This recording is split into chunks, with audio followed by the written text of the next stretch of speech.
اللہ الرحمن الرحیم۔ السلام علیکم ناظرین، اردو سٹوری اسٹوڈیو میں خوش آمدید۔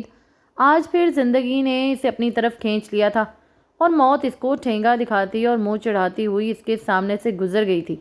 حالانکہ آج بھی وہ گھر سے حتمی ارادہ کر کے نکلی تھی کہ خود کو بچوں سمیت ختم کر لے گی۔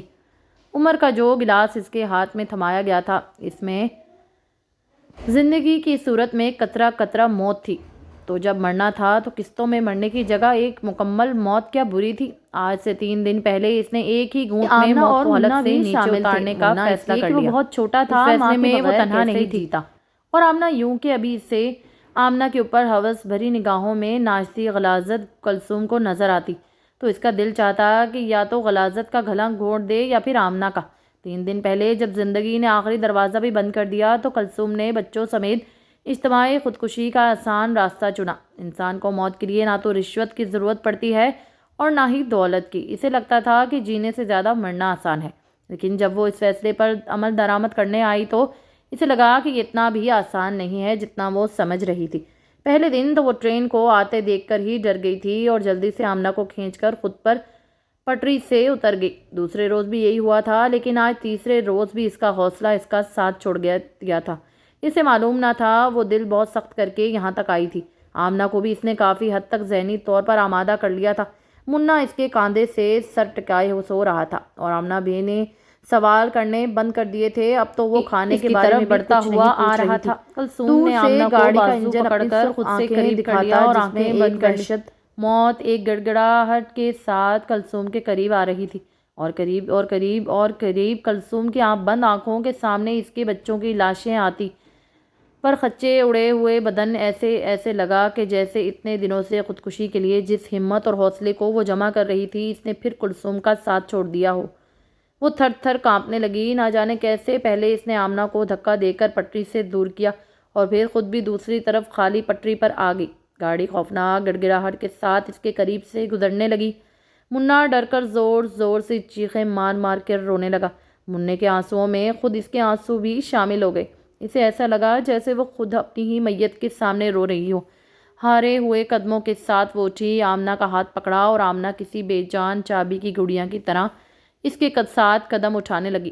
کلثوم نے گھر آ کر خالی برتن دیکھے تو بہت سے سوال پھر اس کے سامنے پھن پھیلا کر کھڑے ہو گئے۔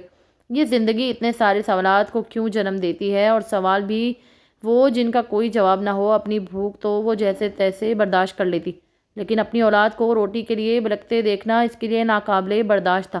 رفیق زندہ تھا تب بھی گھر میں اکثر فاقے ہوتے تھے۔ اکثر ایسا ہوتا کہ دوپہر کو کھانے کے لیے کچھ نہ ملتا، لیکن رات کو رفیق کوشش کرنے کے کہیں نہ کہیں سے کچھ کھانے کو لے ہی آتا تھا۔ وہ سب بیٹھ کر صبر و شکر سے جو بھی میسر ہوتا تھا کھا لیتے، مگر رفیق کی موت کے بعد کلثوم نے جانا کہ مسلسل بھوک کیا قیامت ڈھاتی ہے۔ رفیق کی موت ایک بم دھماکے میں ہوئی تھی۔ وہ ایک فیکٹری کے سامنے ٹھیلا لگاتا تھا۔ مزدوروں کی چھٹی ہوتی اور باہر نکلنے کے بعد وہ کچھ نہ کچھ ضرور خرید لیتے۔ یوں گھر کی گاڑی چلتی رہتی۔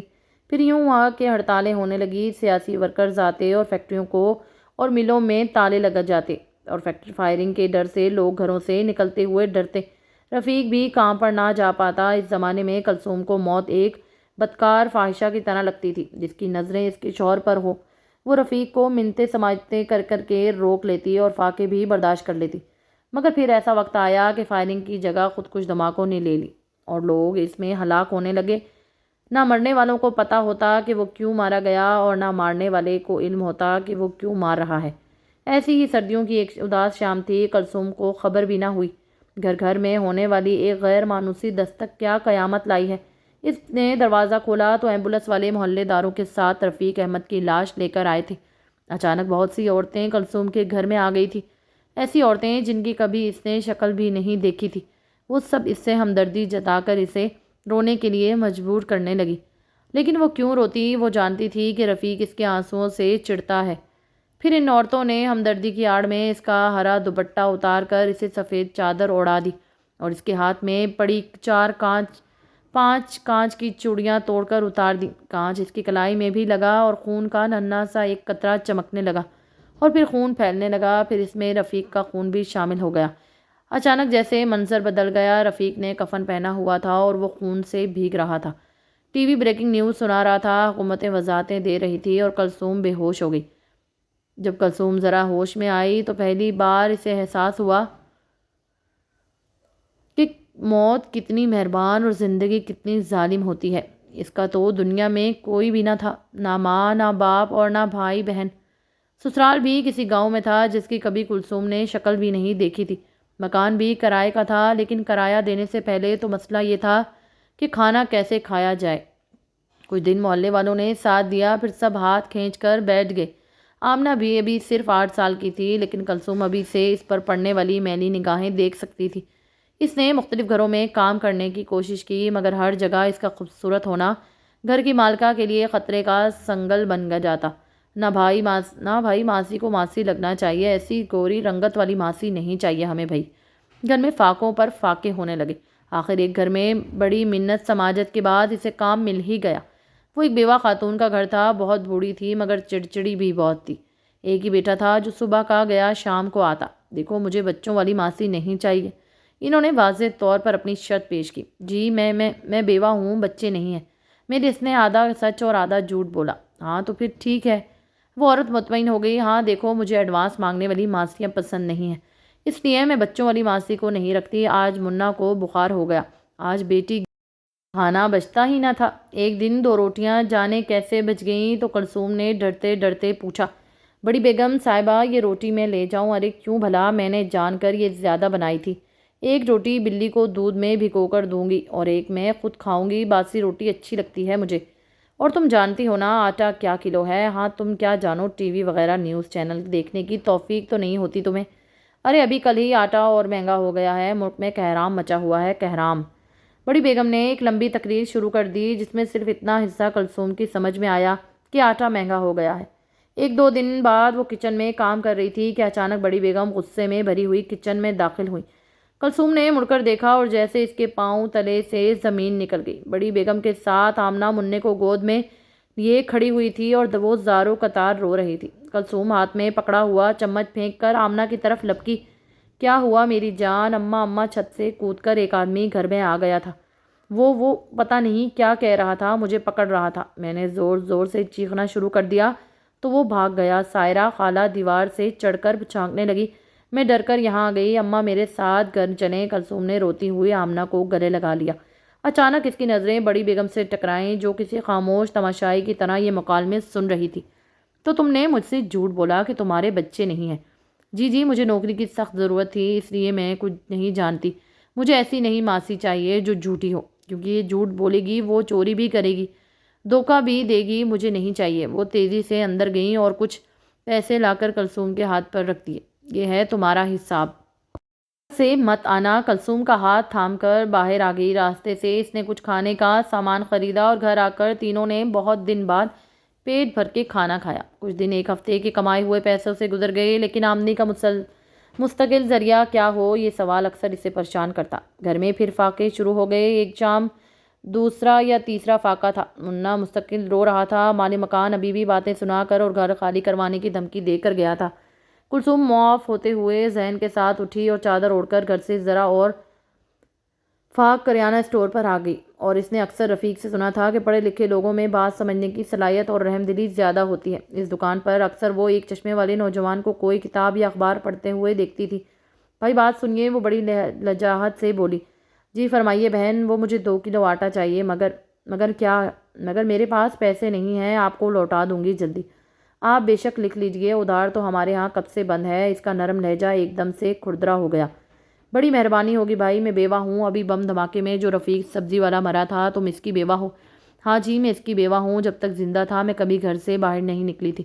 ہاں وہی میں کہوں کہ کبھی دیکھا نہیں تمہیں۔ نوجوان کے لہجے میں بے تکلفی آتی جا رہی تھی اور آنکھوں میں وہ چمک جو ایک عورت کو چاہیے، پڑھی لکھی ہو یا جاہل، فوراً پہچان لیتی ہے۔ کتنا آٹا چاہیے؟ جی 2 کلو۔ 2 میں کیا ہوگا، 5 کر دوں؟ 5؟ کلثوم سوچ میں پڑ گئی۔ ادائیگی کہاں سے کروں گی؟ نہیں بھائی، آٹا اتنا مہنگا ہو گیا ہے، پھر پیسے ادا کرنا مشکل ہوگا۔ ارے نہ ادا کرنا، میں کون سا مانگ رہا ہوں، بس تھوڑی دیر کے لیے میرے پاس آ جانا کل جب تک آتی رہو گی آٹا دال چاول ملتا رہے گا۔ کلثوم تو سکتے میں آ گئی۔ آٹا اتنا مہنگا ہو سکتا ہے، یہ اس کے خواب و خیال میں بھی نہ تھا۔ نہیں چاہیے اتنا مہنگا آٹا، نہیں چاہیے۔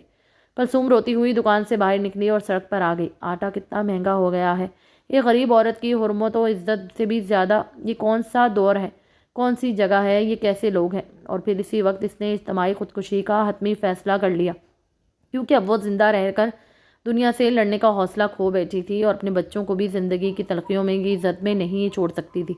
3 دن ٹرے کے نیچے آنے کی کوشش میں ناکام ہو کر کلثوم اس نتیجے پر پہنچی کہ موت کو خوفناک اور شور سے بھرپور نہیں ہونا چاہیے، بلکہ نرم، پرسکون اور خاموش ہونا چاہیے۔ مسئلہ یہ تھا کہ ریلوے ٹریک اس کے گھر سے 2 قدم کے فاصلے پر تھی، لیکن بڑی نہر کافی دور تھی۔ اگلی صبح اس نے بچوں کو جلدی جگا دیا۔ صبح ہی نہر پر بھی سناٹا ہوگا۔ وہ دونوں بچوں کو لے کر پیدل ہی شہر کی طرف چلتی گئی اور کافی لمبا راستہ طے کر کے نہر پر پہنچی۔ پانی صبح کی نرم دھوپ میں چلملا رہا تھا۔ وہ نہر کے کنارے کنارے کافی دور تک چلی گئی۔ اماں، ہم کہاں جا رہے ہیں؟ اماں بار بار پوچھتی، مگر کلثوم کوئی جواب نہ دیتی۔ آخر ایک جگہ وہ رک گئی۔ یہاں نہر کا پانی کافی گہرا لگ رہا تھا، کیونکہ یہاں کوئی ذی نفس نظر نہیں آ رہا تھا۔ منا اس کی گود میں تھا۔ کلثوم نے آنکھیں بند کر کے دل مضبوط کیا، زور سے کلمہ پڑھا اور آمنہ کو بھی پڑھوایا۔ پھر اس نے آمنہ کو زور سے دھکا دیا اور ساتھ ہی خود بھی چھلانگ لگا دی۔ لہروں نے ان تینوں کو اپنی مہربان آغوش میں سمیٹ لیا اور زندگی نے شاید شکست مانگی۔ نہر کنارے یوں لگا جیسے کوئی چیز جھاڑیوں میں اٹکی ہوئی ہو۔ کچھ لوگوں نے جا کر دیکھا تو ایک عورت کی لاش تھی اور اس کے سینے سے ایک بچہ لپٹا ہوا تھا۔ لوگوں نے بامشکل اسے کھینچ کر باہر نکالا تو معلوم ہوا کہ بچہ تو مر چکا ہے، لیکن عورت کے اندر ابھی سانسیں باقی تھیں۔ گاؤں کے لوگ ڈوب جانے والوں کا علاج کرنے کے ماہر تھے۔ پہلے تو پیٹ دبا دبا کر پانی نکالا گیا، پھر سب اسے لے کر حکیم جی کی طرف بھاگے۔ حکیم نے کچھ جڑی بوٹیاں پکا کر چمچ سے عورت کے حلق میں ٹپکائی اور کہا کہ اب اسے ہوش آ جائے گا۔ سب کا متفقہ فیصلہ تھا کہ عورت کو بچی کے گھر لے جایا جائے گا، جو گاؤں میں ایک نیک بیوی کے طور پر جانی جاتی تھی۔ بیجی نے عورت کو اپنے کمرے میں لٹا دیا اور بچے کی تدفین کرنے کا حکم دیا، کیونکہ اسلام جلد از جلد تدفین کا حکم دیتا ہے۔ اب سب بے چینی سے عورت کے ہوش میں آنے کے منتظر تھے۔ مرد باہر تھے اور عورتیں بیجی کے کمرے میں تھیں۔ اب وہ آہستہ آہستہ ہوش میں آ رہی تھی، لیکن بیجی کی بے قراری بڑھتی جا رہی تھی۔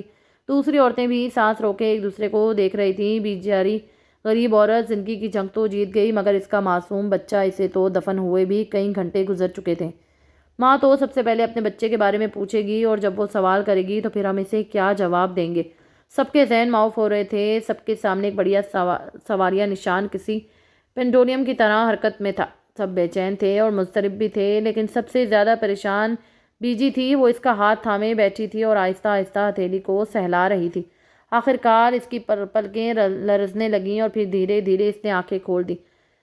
میں کہاں ہوں؟ نقاہت میں لپٹی ہوئی آواز نے سوال کرنا چاہا۔ تم ہمیں نہر کنارے سے ملی تھی بیٹا، یہ بستی مراد پور ہے، بیجی نے اس کے بالوں میں ہاتھ پھیرتے ہوئے کہا۔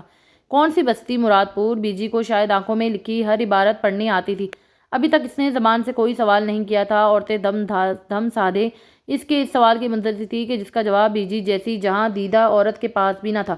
اس نے اپنے خشک ہونٹوں پر زبان پھیری، اس کا ہاتھ اٹھا اور پھر گر گیا۔ بچے کو ڈھونڈ رہی تھی یہ عورت، اپنے پہلو میں تلاش کر رہی ہے شاید بچے کو۔ کمزور دل عورتوں کی آنکھیں بھر آئیں، جنہیں چپکے چپکے اپنے میلے دوپٹوں سے انہوں نے پونچھ لیا، جہاں وہ اپنی پوری طاقت لگا کر کچھ بولنے کی کوشش کر رہی تھی۔ بیجی کی سمجھ میں صرف یہی لفظ آ سکا، یہاں میں بیچی ہوں، تعویذ دعا سے سب کے کام اللہ کریم کے حضور پیش کرتی ہوں۔ اس نے خالی خالی نگاہوں سے بیجی کی طرف دیکھا۔ بولو بیٹی، کیا کہہ رہی تھی تم؟ بیجی نے ڈھارس باندھنے والے لہجے میں کہا۔ کمرے میں خاموشی چھا گئی۔ اسے حوصلہ ہوا اور وہ امید بھری نظروں سے بیجی کو دیکھنے لگی۔ سب کو معلوم تھا کہ اس کا اگلا سوال کیا ہوگا۔ ایک ماں اپنی گود سے لپٹے بچے کا ہی پوچھتی ہے۔ وہ اس بارے قدرے واضح الفاظ میں بولی، بیجی، اس بستی میں آگے جو کچھ اس نے کہا، اس نے ساری عورتوں کو دم بخود کر دیا۔ عورتوں اور بے خود بیجی کے وہم و گمان میں وہ سوال نہیں تھا جو اس عورت نے کیا تھا۔ نہ اس نے اپنے بچے کا پوچھا، نہ کسی اور کا۔ بیجی کو اپنی سماعت پر شبہ ہوا۔ کیا کہہ رہی ہو تم بیٹی؟ انہوں نے جھک کر سوال پھر کیا۔ اس نے نقاہت سے پلکیں اٹھائیں۔ اس کی آنکھوں میں آنسو ستارے بن کر چمکے اور ایک بار پھر اس نے اپنا سوال دہرایا۔ بیجی، اس بستی میں آٹا کیا حساب ملتا ہے؟ ہم انسان کس قدر بے حس ہو گئے تھے۔ ہمارے گھر میں ہمارے پاس کتے یا بلیوں کے لیے تو روٹی موجود ہے، یا اگر روٹی کھانا بچ جائے تو ہم اس قدر آسانی سے کوڑے دان میں پھینک دیتے ہیں کہ لیکن اگر کوئی غریب، بے کس، بے سہارا، بے بس انسان ہماری چوکھٹ پر مدد کے لیے آئے تو ہم اسے اتنی آسانی سے دھتکار دیتے ہیں، یا ایک روٹی کے بدلے بے بس ماں کی عصمت مانگی جاتی ہے۔